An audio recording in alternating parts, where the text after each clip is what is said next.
if you were to take all of Safedine and Moose's books and you go through the Bitcoin standard, the fiat standard, and Economics 101, it details extremely well how the Austrian School of Economics looks at sound money, how sound money is actually a discussion that's been had for a century and a half since Karl Menger, in Vienna in the late 1800s.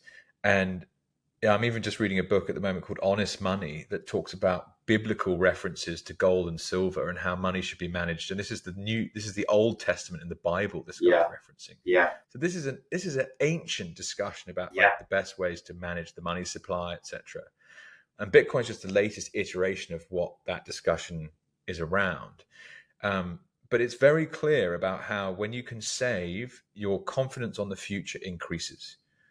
To refer to some of Safedine's work. And what we're talking about is that in reality, because we've experienced what sound money can do for you. And that's what's so credible about it. And it's actually like, okay, I'm going to make some decisions here and see what happens. And nothing would change otherwise.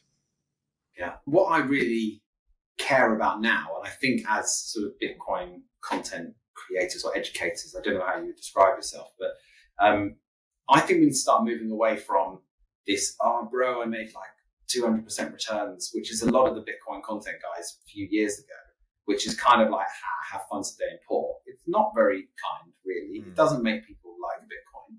And I think what I'm trying to go for with my stuff is to try and relate it to the guys that I was working with or spending time with, or my friends that are in normal jobs, earning normal salaries, living well, but knowing that their parents bought a house, stonking great house on one salary 40 years ago, and they can't even afford a flat on two salaries, and they've got their kids dropped off at daycare at 3 months old, and they don't really want to do that, but they know they have no choice. I want to speak to those people and say it shouldn't be normal to work and earn your money hard for two salaries and do all that stuff, drop your kids off at daycare and that, and then in your evenings and weekends have to be an outperforming day trader beating these guys on Wall Street to make your money work twice. You shouldn't have to earn your money two times.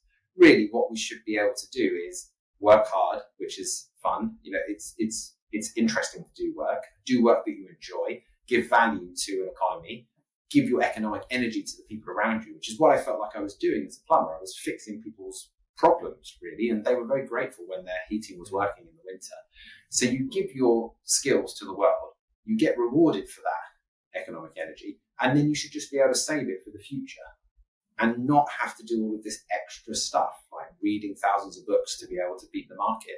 And that's what I want people to understand about Bitcoin now is we are going to see the price go up, but besides that, you're still going to work for the next 20 years. So over those 20 years, just save your money slowly into Bitcoin and you're going to have enough there. You're probably not going to be, if you're saving a small amount every month, you're not going to be generational wealthy, but you're going to have enough for yourself to live, look after your kids, and not be in some desperate trade going up a ladder on the third floor when you're 65.